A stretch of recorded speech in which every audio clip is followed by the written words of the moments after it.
pesquisar que era o navio Taquari, quem era, que era o que levava o Taquari. E aí começou a outra parte da minha pesquisa voltada para o Uruguai, porque esse navio tinha encalhado uma terça-feira, 13 de abril de 71, nas águas do Cabo Polônio, sobre uma roca que tem aí, uma rocha que leva o nome de Pedra Negra. Na madrugada de 13 de abril, ficou aí encalhado. O capitão pediu socorro para a Marinha do Uruguai. A Marinha do Uruguai enviou desde La Paloma um auxílio e foram todos salvados com sorte, sem nenhum ferimento. Então foram todos levados para La Paloma e o navio ficou aí, no abandono. Tempo depois, o navio começou a partir e ficou aí afundado, e afundou aí com toda a sua carga, com toda a sua imensidão. Ficou o Taquari aí no Cabo Polônio, em Uruguai. Aí quando eu chego no expediente que a Marinha tem, que a prefeitura, que nós chamamos aqui no Uruguai, a Marinha Uruguaia tem, do Taquari, para mim foi como encontrar o Santo Grial, porque todo mundo falava que é que tem, que é que não tem. E aí quando tu pega a informação oficial, que fala o navio levava isso, aí cai por terra toda a outra teoria. E falo isso porque tinha muita teoria. Falava assim que o navio Taquari levava armamentos para os revolucionários daquela época, os Tupamaros do Uruguai. Falava assim que o Taquari levava uma carga de produtos nucleares, porque no Uruguai estava se construindo 2 usinas nucleares. Falava assim que levava contrabando. Também pode ser. Hoje não sabemos, e não sei se algum dia poderemos saber que era que levava de verdade o Taquari, particularmente porque o capitão levava no registro da carga que estava na documentação da Marinha Uruguaia 2 toneladas de carga pessoal do capitão, o qual é estranho, porque uma mala de 2 toneladas não é fácil levar num navio. Então essa era a carga pessoal que levava o capitão do navio. Então, embora todas as teorias tivessem falado muita coisa do que levava o Taquari, a questão era que não levava nenhuma substância que pudesse gerar essa mortandade que tinha acontecido em 78. Aí comecei a falar com gente especializada na questão química, bioquímica, e eles começaram a me dizer: não, isso aqui, esse produto é usado para fazer shampoo para os cabelos das mulheres, isso aqui é usado para fazer o gás da geladeira. Então, nada é letal para causar mortandade de peixe, marisco e até cavalo, por sair da água o cheiro que pudesse sair do navio. Então fiquei desconformado. Como é que não é a Maré Vermelha? Porque encontrei uma acta toxicológica que foi elaborada com a água do Hermenegildo. Encontrei lá em México, na UNAM de México, encontrei essa acta e a acta falava que não tinha rastro de maré vermelha. Sim, tinha uma mortandade, uma modificação da qualidade da água, mas não tinha provas de maré vermelha. Então, o que é que está acontecendo aqui? Não é maré vermelha, mas também não é a carga do Taquari.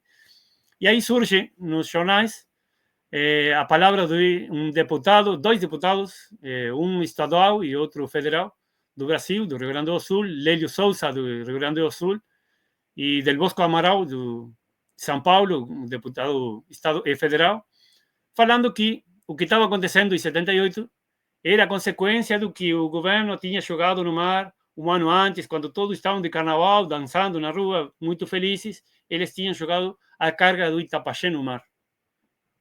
E aí fiquei: opa, isso aqui que é como que eu encaro a presença desse outro navio que eu não conheço. E aí comecei a pesquisar outra vez quem era o Itapaxé, que levava o Itapaxé, porque é importante a presença do Itapaxé.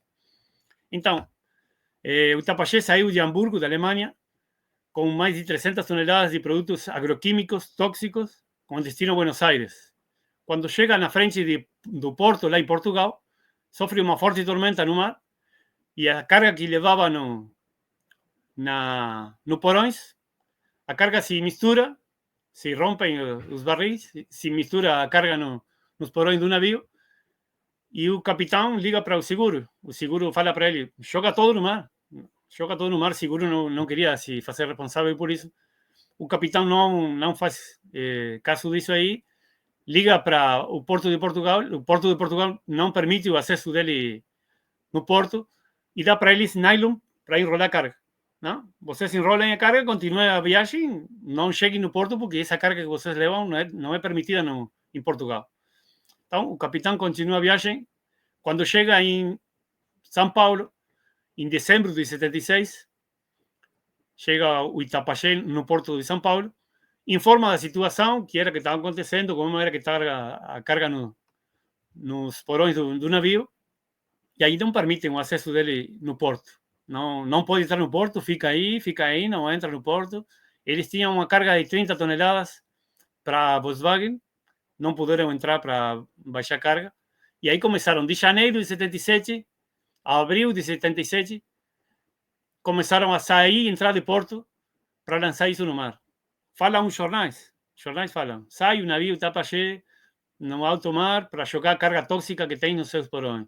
Volta o navio Itapaxé com a carga tóxica nos seus porões, porque a carga não saía, porque as bombas que usavam para tirar a carga dos porões travava com o nylon que tinham envolvido, né, os barris, então tinha que voltar para o porto, destravar as bombas. Isso foi uma resolução do governo, não foi uma questão do capitão que resolveu fazer isso. Isso foi o governo que convocou autoridades da Marinha, os bombeiros, autoridades portuárias, gente da universidade. O professor Tomasi foi um professor que foi consultado na época para falar e dar sua opinião de que teria que ser feito. O capitão mesmo sugeriu voltar para o porto da Alemanha para descarregar isso lá, para evitar qualquer problema. Não, isso é muito caro. O professor Tomasi sugeriu, vamos descer isso aí, vamos levar para a universidade e lá nós busquemos um jeito de dar um bom destino para isso. Não, isso é muito caro. Tudo é caro e optaram pelo mais barato, jogar isso no mar. Então, essa sequência de relatos que eu faço nos dá um leve conhecimento de como tem sido tratado nossos mares. Com descuido, com irresponsabilidade, com desprezo, porque o que é mais barato é jogar tudo no mar. E aí é que vai o ambiente se degradando, se contaminando. E depois, quando acontecem as coisas, como aconteceu na 78, aí é maré vermelha. Não é maré vermelha. Era consequência do que eles tinham jogado no mar um ano antes, com total impunidade. Porque o que acontecia na água era, a água ficava cristalina, ficava como um açúcar por em cima da água. Isso é o agrotóxico que não se mistura com a água. O cheiro que vinha era o cheiro malatol. Malatol é um produto similar, derivado dos agrotóxicos, e não da carga do Taquari, senão da carga do Itapaxé. A mortandade dos animais acontecia por uma intoxicação, a sangue saindo pela nariz dos lobos marinhos, dos cavalos, a perda da motricidade, os cavalos perdiam a motricidade das pernas e da cabeça. Isso é característico de uma intoxicação por agrotóxico. Então, hoje, à luz do tempo, na minha pesquisa, eu posso afirmar que o que aconteceu naquela época foi uma grande contaminação oceânica causada pelo despejo do navio Itapaxé em alto mar.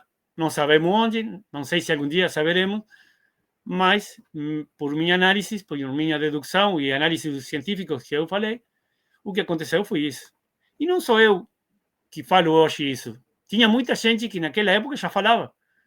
O professor doutor Guerra e Sampaio, do Centro de Estudos Psicológicos de Pelota, já falavam naquela época.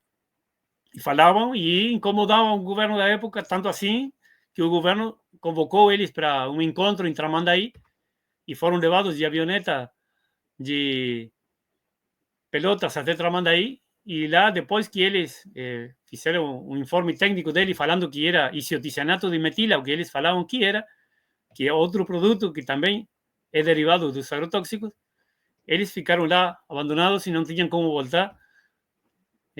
Quando não tinha celular, não tinha muita comunicação na época, estamos falando em 78, eles ficaram jogados lá com a roupa que tinham ido no corpo e tiveram que se virar para voltar para Pelotas no dia seguinte, pedindo ajuda e incomodando amigos para poder voltar para sua casa. Isso foi uma pressão sutil do governo da época para que eles deixassem de falar outra coisa que não fosse a maré vermelha. Então, todo esse medo que aconteceu na época eu acredito que silenciou muita gente. Teve muita gente que teve a valentia de falar que isso aqui aconteceu por culpa do Itapaxé. O próprio José Lustenberger falou naquela época também, tem jornais que falam disso. Mas tem muita gente que fez silêncio ou que negou a presença dos contaminantes do Itapaxé e que respaldou essa teoria da maré vermelha, que não é sostenível por nenhum motivo. Nunca existiu, nem existirá jamais uma maré vermelha que mate um cavalo. O cavalo não bebe água do mar, o cachorro não bebe água do mar. Não tem forma de que o que vem do mar chegue a 500 metros da costa e cause incômodo no pessoal que morava. Não tem maré vermelha que tenha causado isso.